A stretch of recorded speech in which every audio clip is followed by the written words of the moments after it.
What we're going to do here is just have an introduction to some of the drawing tools that are available on the map toolbar. We may wish to use some drawing tools to enhance an area as part of our presentation to the commander, but for whatever reason we may wish to use drawing tools, they are available to us. Remember that as far as we're concerned as an operator, the key element of what we're trying to do is CBRN information management. So this is something just to enhance maybe the picture or just to highlight maybe a particular area. So what can we do then? Well, first of all, we have the edit pencil. This allows us to edit any drawing that we place onto the map. And then we can do a polyline. So this just will allow us to do a line around an area or a perimeter. Then we have the polygon. Again, this allows us to draw a line around an area, but also fill that area in any particular color that we may wish to use. Then we can draw a circle, create a square or a rectangle, and then if we wish we can add text to that information. So this is just going to be a quick introduction of how these various functionalities work. So first thing, when you very first use the drawing tools, so let's take the polyline, click onto that icon. As soon as you do that, you'll see that the pointer turns into a cross, and then we can go to where we want to start to draw. We'll just go up here on this area, and we'll then left click with the mouse, and then it will start to turn into this pattern, which is a series of white dots. And then you just left click following a route. Again, the more left clicks you do to click onto indicate the waypoints that you can see as red squares on the map at the moment. So that's every time I'm clicking with the left hand mouse to follow a particular route. Then we can just keep on going around as much as we want until we get back to where we started. Once we've done that, we can then double click left hand mouse to say that we have finished. As soon as we've finished, then the edit drawing window will open up, and you can see that there is a vast amount of different things that we can do inside this particular window.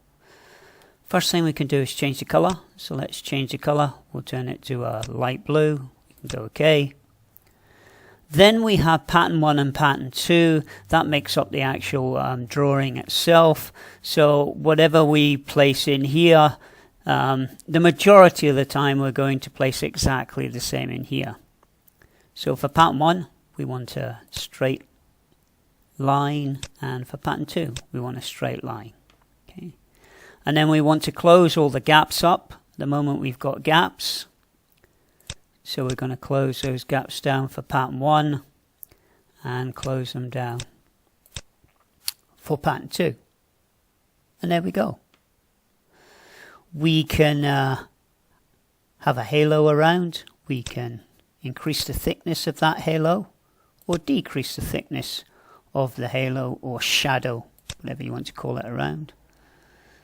We have a tolerance factor. We can reduce that or increase that, but to be honest, most operators don't normally touch that under the general settings.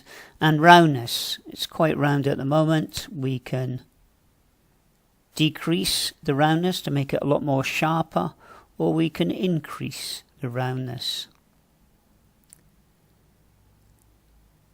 And there we go. As soon as we're finished, we can just click away, and then there's the object. If we want to make any adjustments, we click back onto the edit pencil. Then we can click on, and we can make adjustments. We can go to any of the waypoints where we've clicked, and we can make some adjustments if we want to make any adjustments to the particular drawing. Again, anywhere on that drawing that we've done, we can place our pointer, turns into a cross with arrows around it. We can then pick the drawing up. If we want to move it somewhere else, we can do that if we require to do that. If we don't want the drawing, then we can click away or click onto it, press delete on your keyboard. Then you have the option to, do you want to delete the drawing? Yes, we can delete the drawing. So that's a line. Polygon's exactly the same. However, it does initially look a bit strange when the operator starts to draw, because it is going to fill. So you just have to follow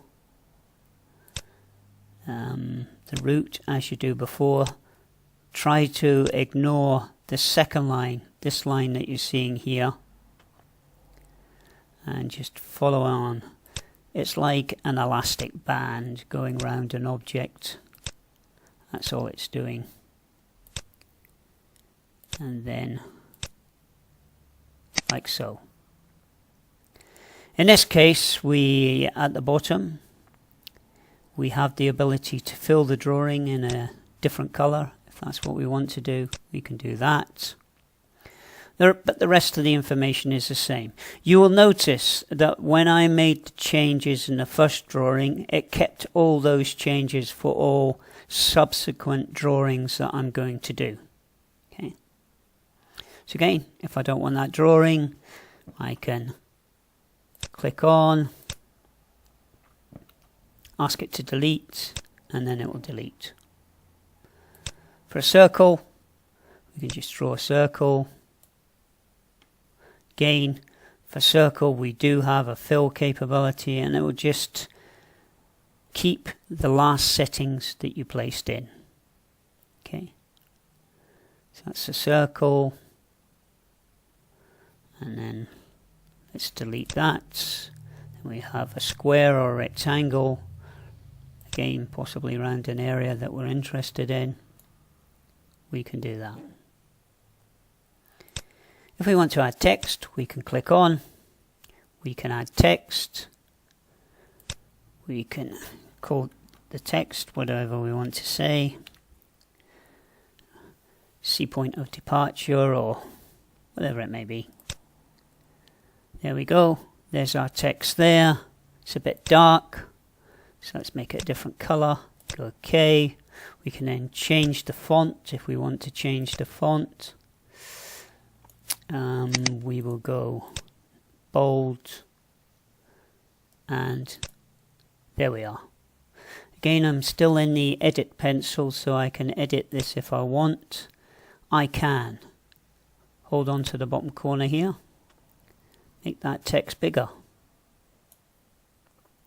I can pick up the text, I can move the text.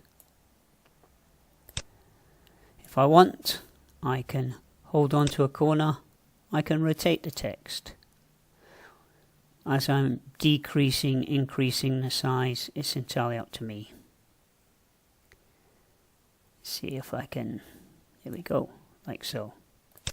Click away, go back to my normal pointer. Don't forget to do that as an operator. Otherwise you'll be wondering why you can't carry out certain functions on the map. As soon as you're finished with the drawing functions, go back to the pointer to finish off.